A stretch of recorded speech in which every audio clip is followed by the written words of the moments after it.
महाराष्ट्रातील विकासाच्या चर्चेत आज पुन्हा एकदा शक्तीपीठ महामार्ग.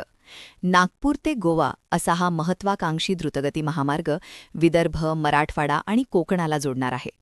पण यवतमाळ जिल्ह्यातील पुसद, दिग्रस आणि दारव्हा तालुक्यांना याचा थेट लाभ मिळणार नाही अशी भीती व्यक्त होत आहे.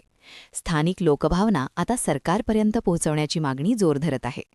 नागपूर-तुळजापूर NH 361 हा महामार्ग आधीच उमरखेड, आर्णी, महागाव मार्गे गेला आहे.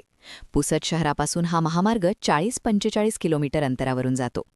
आता प्रस्तावित शक्तीपीठ महामार्ग उमरखेडमधील बेलखेड आमला मार्गे NH 361 पासून फक्त 4 किलोमीटर अंतरावरून जाणार असल्यानं पुसद, दिग्रस आणि दारव्हा तालुके पुन्हा एकदा मुख्य प्रवाहापासून दूर राहतील असा येथील लोकांचा आक्रोश आहे.